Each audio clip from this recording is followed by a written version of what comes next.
Hər vaxtınız xeyir, hardan başlamalı efirdədir. Bugün qonağım vəkil Elvin Səlimov olacaq. Elvin bəy, xoş gəlmisiniz. Xoş gününüz olsun. Elvin bəy, vaxt itirmədən istərdim ki, mövzumuza keçək və bugün cəmiyyətdə boşanmaq bir tabu kimi qəbul olunurmu, yoxsa artıq bu mərhələni keçmişik deyə bilərik? Gəlin verilişin adına uyğun olaraq bu sualın cavabını hardan başlayaq. Deməli, birinci məsələyə nəzər yetirək ki, boşanmaq üçün gərək evlilik olmalıdır, düzdürmü? Yəni, evlilik nədir? Yəni, bugünkü gündəki cəmiyyətimiz üçün, dünya üçün ümumiyyətlə evlilik nə məna kəsb edir və nə üçün lazımdır ki, biz bu boşanmağın tabu olub olmadığını müəyyən eləyək və tabunun aradan qalxıb qalxmadığını müəyyən eləyək və eləcə də aradan qalxmalıdırmı sualını müəyyən eləyək. Mən deyərdim ki, 19-cu əsrdə evlilik tamamilə başqa bir formatda yanaşılırdı. Yəni, bu həm müəyyən mənada özündən öncəki nəslin davamı və s. bu cür yanaşılırdı. Amma 20-ci və 21-ci əsrdə evlilik, ailə ümumiyyətlə tək nəslin davamı kimi deyil, cəmiyyətə yeni və daha mütəfəkkir, daha dolğun bir insanların yetişdirilməsi və öz iki şəxsin münasibətinin cəmiyyətə faydası ilə əslində baxılmalıdır. Və bu olmadığı təqdirdə, bugün yəni reallıq da budur, bu olmadığı təqdirdə təbii ki, ayrılmaq olur. Yəni, bir yerə gəlmiş şəxsin ayrılmağa baş verir, boşanmaq halı baş verir və mən deyərdim ki, bu tabu tam olaraq aradan qalxmasa da, yavaş-yavaş aradan qalxır. Çünki insanlar, cəmiyyət evliliyə 19-cu əsr evliliyi kimi yanaşmırlar. İndiki gənclər 19-cu əsr evliliyi kimi yanaşmırlar. Və buna görə də iki insan bir yerdə bir-biri ilə düşüncə baxımından, baxışlar baxımından uyğun olmadığı təqdirdə təbii ki, ayrılmaq məcburiyyətində qalırlar. Niyə öncəki əsrdə nikahın pozulması halları, boşanma halları çox deyildi? Bunun səbəbi mən deyərdim ki, cəmiyyətin və daha çox ailə üzvləri və yaxınlarının həmin ailəyə olan baskıları ilə bağlı idi. Və ikinci bir səbəbi isə qadınların daha dözümlü olması faktoru var idi. Qadınlar bütün problemlərə daha rahat dözürdülər. Rahat deməzdim, daha doğrusu, yəni dözmək məcburiyyətində qalırdılar. Çarəsiz idilər. Çarəsizlikdən, bəli. Amma indi qadınlar 20-ci əsrin, mən deyərdim, ortalarından sonra artıq cəmiyyət qadınları tək ev xanımı kimi deyil, eyni zamanda cəmiyyətin vacib bir şəxsləri kimi qəbul etməyə başlayır. Yəni, kişilərlə bərabər cəmiyyətdə eyni rolu daşıyırlar. Eyni işi görə bilirlər. Və bunu cəmiyyət gördükcə, qadınlar da bunu hiss etdikcə, təbii ki, dözümsüzlük faktoru ortaya çıxır və qadın düşünür ki, nə üçün ehtiyac olmadığı halda bu məcburi evliliyə, evlilik faktoruna, birgəlik faktoruna dözməliyəm. Və təbii ki, boşanma halları çoxalır. Belə olan halda boşanmanın tabu olaraq qəbul edilməsi aradan qalxır. Və bu günlərim artıq biz ona doğru gedirik. Niyə boşanmalar çoxalır? Mən bunu istinad olaraq dedim ki, çünki cəmiyyət artıq, qadınlar artıq və ümumiyyətlə elə kişi cəmiyyəti də ailəyə 19-cu əsr kimi ailə münasibətləri kimi yanaşmır. Yanaşa da bilməz. Yəni, bizim cəmiyyətimizi bir çox hallarda patriarxal cəmiyyət hesab edirlər. Onlar belə artıq məsələyə yanaşmanı dəyişiblər deyirsiniz. Mümkünsüzdür, düşüncələr dəyişir. Biz irəliyə gedirik, biz geriyə getmirik. Və irəli getdikcə münasibətlər, ictimai münasibətlər, ailə münasibətləri, baxışlar dəyişir. Kişinin qadına olan baxışı dəyişir, qadının kişiyə olan baxışı dəyişir, qadının ailədə olan rolu dəyişir. İqtisadi amillər rol oynayırmı sizcə? Burada təbii ki, iqtisadi amillər rol oynayır. Çünki bütün münasibətlərin belə deyək, bir faktoru da iqtisadi amillərdir. Yəni ictimai amillərlə yanaşı münasibətlər də eyni zamanda iqtisadi amillərdir. Yəni mən deməzdim ki, əsas rol oynayır, amma əsas faktorlardan biridir. Yəni vacib olmayan ikinci dərəcəli faktorlardan biridir. Yəni o qədər biz ailələr görürük ki, iqtisadi cəhətdən çox uğurlu bir iqtisadi belə deyək potensialları var. İmkanlı ailədirlər. İmkanlı ailədirlər. Həm qadın tərəfdən, həm kişi tərəfdən hər ikisi işləyir. Hər ikisinin cəmiyyətdə müəyyən rolları var, cəmiyyətdə müəyyən bir statusları var, amma nikahlar pozulur, boşanırlar. Niyə boşanırlar? Əgər tək iqtisadi amildirsə, nə üçün boşanırlar? Deməli, Elvin bəy, iqtisadi amil iki tərəflidir, yəni iki başlıdır. Burada bir çox hallarda sosioloqlar qeyd edirlər ki, əgər bir xanım öz ayaqları üzərində dayana bilirsə, maliyyə cəhətdən özünü təmin edə bilirsə, boşanma prosesində situasiya artıq ailə dözülməz həddə gəlib çatanda təbii ki, boşanmanı seçəcək və tərəddüd etmədən bu qərarı verəcək. Yox, əgər özü ayaqları üzərində dura bilmirsə, qərar vermədə çəkinəcək, çarəsiz vəziyyətdə ailədə qalmalı olacaq.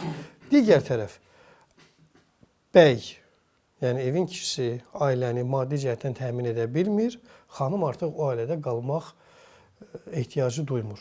Yəni hər iki tərəf iqtisadi amildir, amma fərqli-fərqli istiqamətlərdir. Mən razı deyiləm ümumiyyətlə bu fikirlə. Ümumiyyətlə boşanma üçün iqtisadi amil ən son mərhələdir.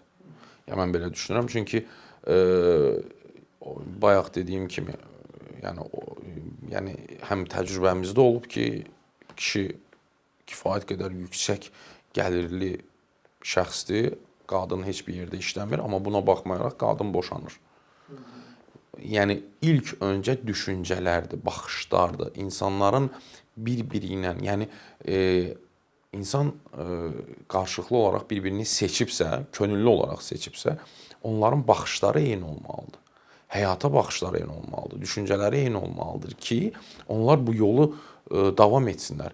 İndi sona qədər davam edəcəklər, hər nə qədər davam edəcəklər, amma davam etdiyi müddətdə bunlar bir-birlərinə olan münasibəti, baxışı və eləcə də cəmiyyətə, insanlığa, bəşəriyyətə olan baxışı eyni olmalıdır. Bu olmadıqda, fərqli baxışlar olduqda, təbii ki, artıq boşanmaya gətirib çıxardır. Yəni, bəzən bugün insanlar boşanmanın ancaq görünən tərəfini, yəni niyə boşandılar? Əvvəllər belə bir fikirlər var idi. Üzr istəyirəm, yəni deyirlər kişi narkoman deyil, nə bilim, içən deyil, çəkən deyil falan deyil. Ailəsinə baxırsa kifayətdir. Yəni bu kişinin belə deyək də ailədəki olan müsbət cəhətləri bunlardan ibarət idi. Reytinqi artır. Reytinq bu idi və bu 3-4 faktorla ölçürdülər və yaxud da ki, qazanır, gətirir, işləyir və s. Amma indi başqadır. İndi qadınlar başqa şey istəyirlər, başqa düşüncələr istəyirlər. Qadınlar diqqət istəyirlər, qadınlar belə deyək, daha fərqli bir kişi görmək istəyirlər. Bir də mən istədim sizin vəkil təcrübənizə bir nəzər salaq. Boşanma proseslərində biz iqtisadi amilə toxunduq, amma ona kimi siz psixoloji, sosial və digər nüansların daha öndə olduğunu qeyd elədiniz. Boşanma zamanı xəyanət amilinə istədim bir balaca vurğu edək.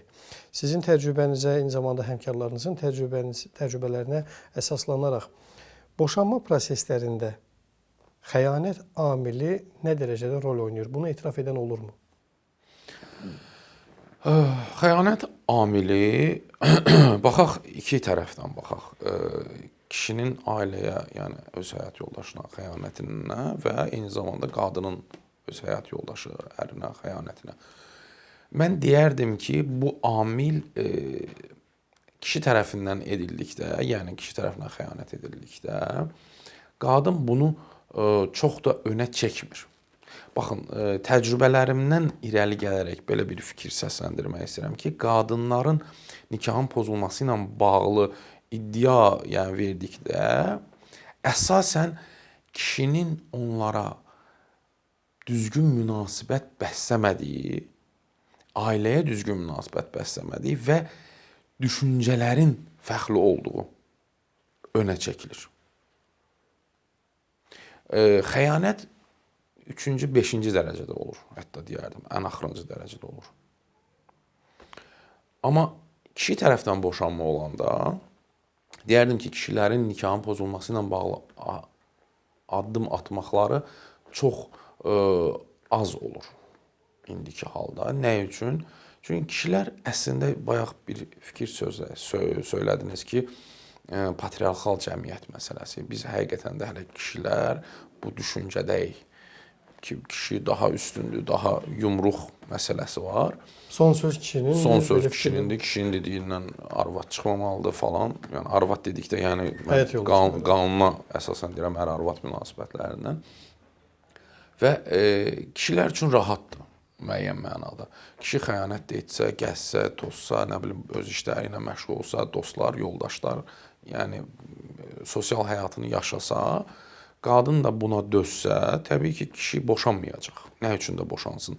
Kişilərin boşanma halları 99% deyirəm hallarda ancaq qadının ona xəyanət etdiyi hallardır. Və yaxud da ki, evdə gəlib dözülməz bir vəziyyətə gəlib çatanda ki, qadınla kişinin arasındakı münasibətlər dözülməz hala çatır və bu zaman kişi boşanır. Əsasən kişilər nə edirlər? Gedirlər qıraqda bir, üzr istəyirəm, yəni reallığı demək məcburiyyətdir. Başqa bir insanla, qadınla münasibətlər qururlar və onunla bir növ o düşüncələrini sakitləşdirirlər və evə ancaq o həyat yoldaşının yanına ancaq yəni məcburiyyətdən gəlirlər. Bu uşaq faktor ola bilər və yaxud da ki, qohum-əqrəba faktor ola bilər və yaxud da status faktor ola bilər, müxtəlif cəhətlərdən. Və ona görə də boşanmırlar. Yalnız yəni ən çox onlara təsir edən hal nikahın pozulmasında, yəni qadının xəyanətidir. Və xəyanət də nədən əmələ gəlir? Bundan öncə də danışdığımız kimi düşüncələr fərqli olur. Məsələn, qadın xəyanət edirsə, bu heç də iqtisadi amillə bağlı olan bir məsələ deyil. Ən axırıncıdır, yenə də iqtisadi amil. Yəni mən yenə deyirəm, təcrübələrimdən irəli gələrək bunu deyirəm ki, yəni iqtisadi amilə bağlı olan xəyanət çox azdır. Əsasən yenə deyirəm, kişinin diqqətsizliyi və s. hallardan irəli gələn xəyanətlər olur. Yəni bu nəticənin əldə olunmasında, bu nəticəyə varılmasında gəlinən səbəblər var. Bəli, həmin səbəblər də məhz bizim patriarxal cəmiyyət dediyimiz cəmiyyətin əsas funksiyası ki, kişilər üzərinə götürüb, kişilər münasibəti düzgün formatda qurmurlar, düzgün münasibətə yanaşmırlar və bayaq dediyim kimi kişilər bir önəm deyirlər ki, biz üstünük, yəni biz də bir kişiyik, yəni deyirik ki, biz üstünük və qadın bunu qəbul etməyəndə artıq münasibətlər çarpazlaşır. Toqquşma baş verir və əgər qadın da belə deyək, müəyyən mənada o bayaq dediyiniz tabu üzərindən hərəkət edirsə ki, bu zaman qadınlar artıq kişilər kimi addım atmaq istəyirlər. Yəni xəyanət edərək öz belə deyək, sosial və yaxud da ki, necə deyək, bunu hansı dillə deyək ki, düşüncələri ilə eyni düşüncədə olan və s. ehtiyaclarını kənarda belə deyək, ödəyirlər və bu xəyanət üstü açılana qədər davam edir. Bəs xəyanətin sübutu və hüquqi təsiri varmı? Sübut təbii ki var. Yəni bu hər iki tərəfdən yəni olduqda qarşı tərəf bunu bilirsə, yəni təbii ki fakt olmalıdır ortada. Bu sözdən ola bilməz. Müəyyən faktlar olmalıdır. Sübut baxımından bu faktlar dedikdə üzr istəyirəm. Yazışmalar ola bilər, şəkillər ola bilər, müəyyən real görüşlər ola bilər və s.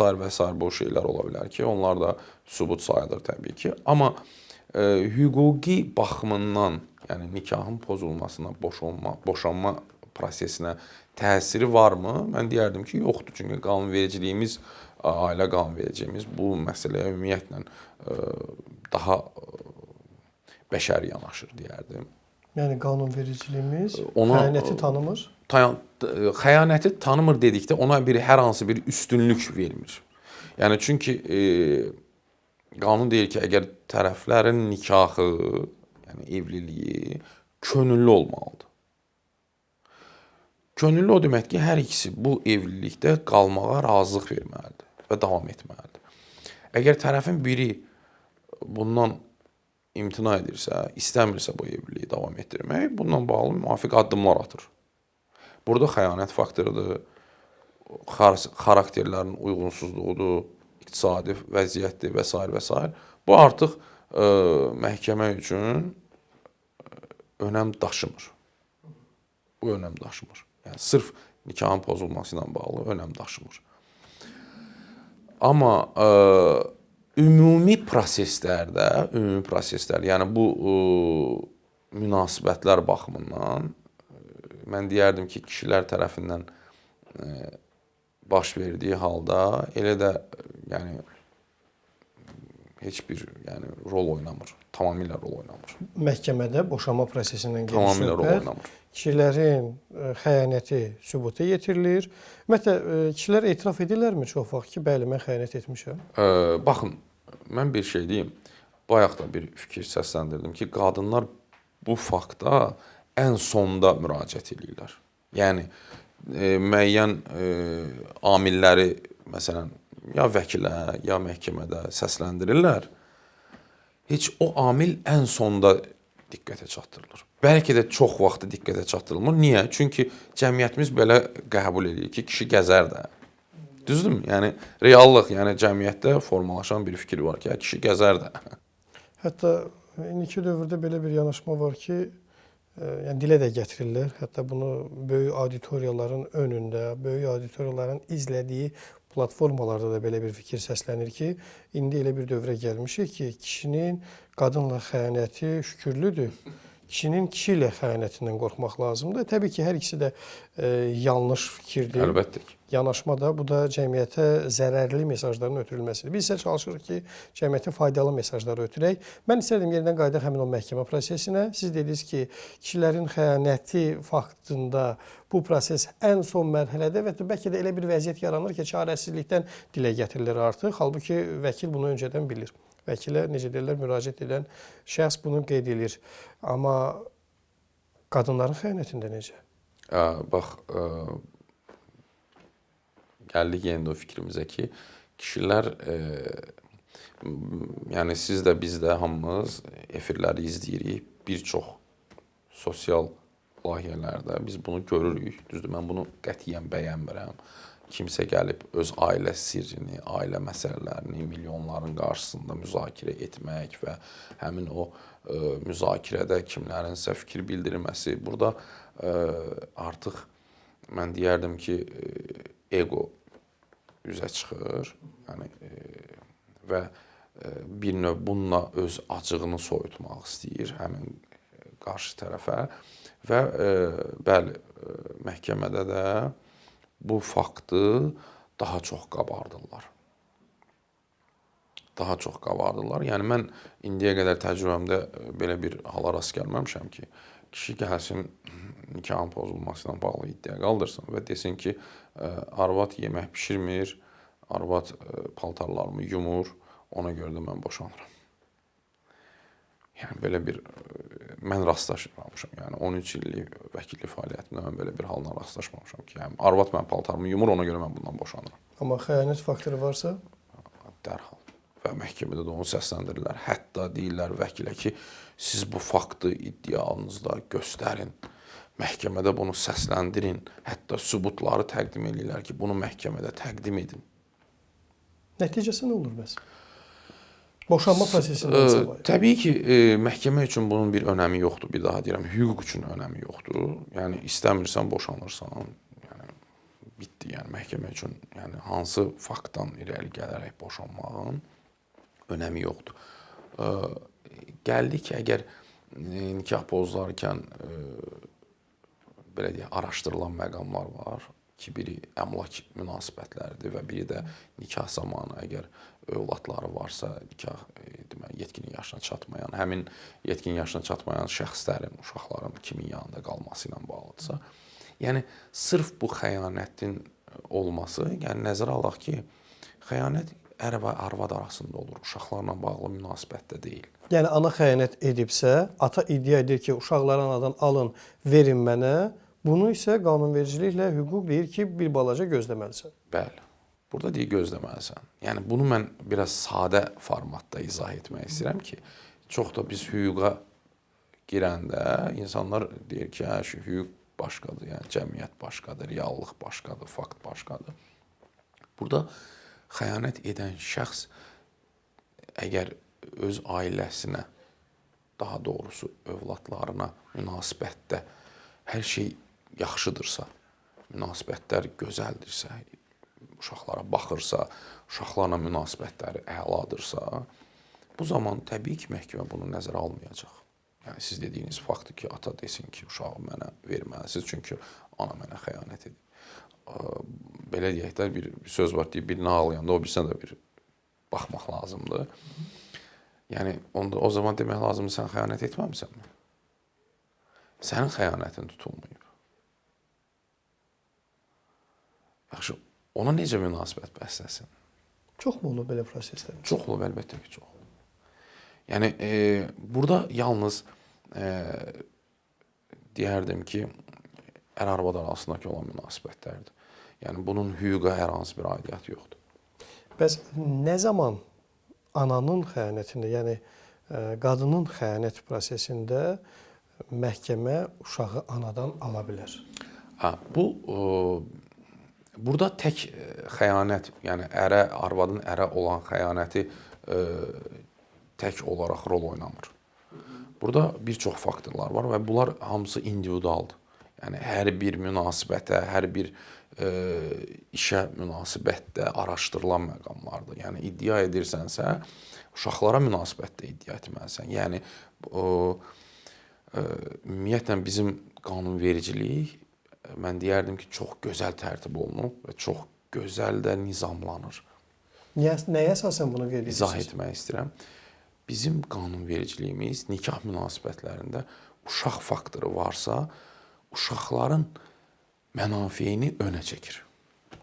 Valideynlərindən önə çəkir. Qanunvericiliyimiz deyir ki, uşağın mənafeyi üstündür. Ər-arvadı yox, uşaq Bəli, bəli. Deyir ki, sən öz aranızda ər-arvad olanda, nikaha girəndə uşaq yox idi ki. Yəni ki, da deyək. Və uşaq sonradan olub, uşaq da olmaq, belə deyək, seçimini siz etmişsiniz. Yəni, qanun dili ilə danışıram, sadəcə olaraq danışmaq istəyirəm. Və deyirik, siz bir-birinizin arasında münasibətiniz yaxşı deyil, bir-birinizə qarşı xəyanət etmişsiniz. Özünüz bilərsiniz. Görək, uşaq nə istəyir? Ana uşağa münasibətdə hansı rol oynayır? Düzgün rol oynaya bilirmi? Analıq, valideynlik vəzifələrini icra edə bilirmi? Tək yemək pişirmək, paltar yumaqla deyil. Burada təbii ki, uşaq əgər 7 yaşına çatırsa, onun fikri dinlənilir. 10 yaşına çatanda qanunvericiliyimiz deyir ki, uşağın fikri nəzərə alınır. Və burada psixoloqların artıq rolu önəmlidir ki, görək baskı varmı uşaqlar üzərində. Bir çox hallarda olur ki, uşaq keçir müəyyən səbəblərdən atanın yanında qalır həmin bu dönəmdə və ata tərəfindən ona baskı olur. Uşaq da bu baskılara əsasında hətta ana yaxşı olduğu belə halda uşaqlarla münasibətdə bu baskı halında uşaqlar ataya meyllənirlər. Öyrədilmiş şəkildə səslənən ifadələr. Öyrədilmiş şəkildə. Amma nəzərə almaq lazımdır ki, uşaqlar ağ vərəqdir. Onların üzərinə nə yazsan, onlar onu qəbul edəcəklər. Yaxşı, bəs məhkəmə prosesində atadan soruşuruqmu ki, sən anadan bu uşağı aldın ki, əsaslandırırsan ki, bu ana analıq öhdəliyini icra etmir. Sən ata olaraq həm çalışaraq, eyni zamanda bu uşaqlara necə baxacaqsan? Kim baxacaq bu uşaqlara? Bu sual verilirmi proses zamanında? Təbii ki, verilir. Yenə deyirəm, hər bir işə individual olaraq yanaşılır. Əgər uşaqların kimin yanında qalması ilə bağlı məhkəmələrdə mübahisə varsa, məhkəmələr bununla bağlı daha dəqiq araşdırma aparırlar bu günlərim. Həqiqətən də aparırlar. Mən deyərdim 2000-ci illərə qədər, hətta 2010-cu ilə qədər ölkədə məhkəmə qətnamələrinin sayı o qədər də çox olmayıb ki, uşaqlar ananın himayəsindən atanın himayəsinə verilsin. Amma bu gün onlarla, bəlkə də yüzlərlə bu cür məhkəmə qərarları var ki, uşaqlar atanın himayəsinə verirlər. Və burada məhkəmələr həqiqətən də uşaqların mənafeyini nəzərə alırlar. Diqqətlə araşdırırlar. Yəni tabu halında əvvəllər məsələn belə bir tabu, uşaq ananın yanında qalır da həmişə. Belə bir fikir var idi. Yəni nə olur olsun uşaq ananın yanında. Uşağı anadan yaxşı heç kim baxa bilməz ifadəsi də var. Bəli.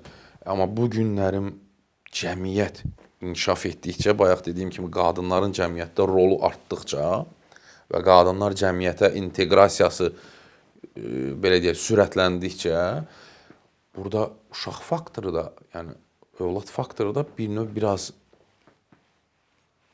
arxa plana keçməyə başlayır. İstər istəməz. Ana işləyir, ata da işləyir, məsələn. Əvvəllər nə idi? Ana daha çox ev xanımı idi, uşaqlarına baxırdı.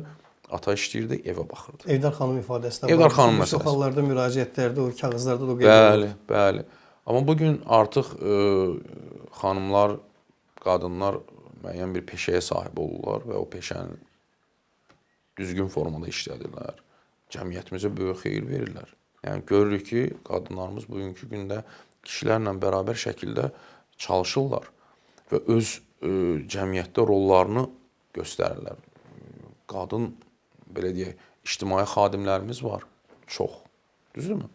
Əvvəllər, məsələn, 18-ci əsrdə, 17-ci əsrdə 1, 3, 5 ictimai xadimlərin adlarını sadalamaq olurdusa, 20-21-ci əsrdə onlarla yüzlərlə xanımların, ictimai xadimlərin, ictimaiyyətdə rol oynayan, yəni tanınmış insanları saya bilərik.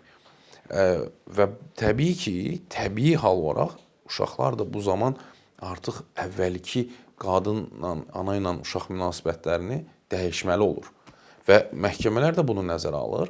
Təbii ki, araşdırırlar və müəyyən olunanda ki, atanın uşağa olan münasibəti daha istidir, ata uşağı daha yaxşı anlayır, ata uşağı daha yaxşı başa düşür, daha yaxşı qayğı göstərir və uşaq bunu hiss eləyir. Və məhkəmədə bu araşdırılanda məhkəmə uşağı atanın yanında qalmasına qərar verir. Uşağın atanın yanında qalması həmin uşağın gələcəyi üçün daha məqsədə uyğundur. Bəli. O uşağın daha sağlam böyüməsinə xidmət edir. Psixoloji, sosioloji, hər bir cəhət. Mənəvi, maddi, hər bir şey nəzərə alır, əlbəttə ki. Bu nüansa gəlmişkən istərdim sona doğru bir nüansa da toxunaq. Baxın, biz ataların uşaqlardan imtina etmə proseslərini bu cəmiyyətdə dəfələrlə eşitmişik. Hətta mən xatırlayıram 20 il əvvəl, 30 il əvvəl, böyüklərdən eşitdiyim əsasında 40 il əvvəl, 50 il əvvəl hansısa ana övladından imtina edəndə bu çox böyük bir rezonansa səbəb olurdu cəmiyyətdə. Bugün necə? Bu artıb yoxsa elə olduğu sayda qalır? İmtina etmək başqa bir faktordur, ümumiyyətlə, başqa bir amildir. İmtina etmək, yəni övladdan valideyn imtina etməsi onun vəzifələrini onun əlindən almır. Qanun deyir ki, hətta valideyni hüququndan məhrum edilmiş valideynin adını da deyildiyi kimi hüququndan məhrum olunur. Yəni valideyn kimi övlad üzərində olan hüquqlarından məhrum olunur. Vəzifələrindən məhrum edilmir. Vəzifələri qalır. Biri tutaq ki, valideynin hüququndan məhrum olunur. Ata və ya ana, yəni şəxs olaraq, valideyn olaraq qeyd edək. Vəzifələri qalır, aliment öhdəliyi qalır. Bir mənalı olaraq. Uşağına baxmalıdır. Bu həm ataya, həm də anaya aiddir. Həm ataya, həm anaya aiddir. Bəli, təbii ki. Yəni, valideynin hüququnun məhrum edilməsi, o valideynin vəzifələrinin də aradan qaldırılması demək deyil. Vəzifələr olduğu kimi qalacaq. Hüquq olmayacaq. Hüquq baxımından onun üzərində hər hansı bir hüquq olmayacaq. Gələcəkdə irs almaq, yəni vərəsəlik, miras, uşaq əgər, üzr istəyirəm, yəni atadan, anadan öncə dünyasını dəyişirsə və həmin övladın, yəni mən bu uşaq yaşlarından danışmam məsələn də, yəni sonradan müəyyən həddi buluğa çatandan sonra müəyyən bir əmlakı var və dünyasını dəyişir, onun valideynləri birinci növbə vərəsə kimi qəbul olunur. Doğrudurmu? Birinci növbə vərəsə kimi miras payına sahib olmaq hüququ var. Amma valideynin hüququndan məhrum edildikdə bu hüquq aradan qalxmış olur. Artıq o vərəsə deyil. Çünki valideynin hüququndan məhrum olunur. Bütün bu danışdığımız istiqamətlər, mövzular bizi yavaş-yavaş aliment mövzusuna aparır. Amma mən təklif edərdim ki, alimentlə bağlı mövzunun genişliyini nəzərə alaraq biz bu barədə söhbətimizi növbəti görüşlərimizin birinə saxlayaq. Çünki düşünürəm alimentlə bağlı cəmiyyətimizdə hüquqi maariflənməyə çox böyük ehtiyac var. Bu istər övladın üçün alimentin ödənilməsi, istər valideynin alimentin ödənməsi, istər boşanmadan alimentin ödənməsi. Bunlar müxtəlif cür çeşidləmək olar.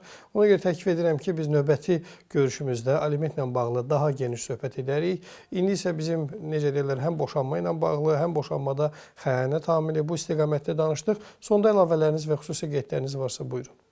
Hər hansı bir bu istiqamətdə əlavəm yoxdur. Sadəcə olaraq demək istəyirəm ki, bugün çalışmalıyıq ki, həm hüquqşünaslar, həm ümumiyyətlə cəmiyyətin bütün üzvləri, kişilər, qadınlar, əgər ailə qurulursa, ailəyə bayaq dediyim kimi keçmişə münasibətdə yanaşmayaq və yaxud da ki, kimlərinsə fikri ilə ailə qurmayaq.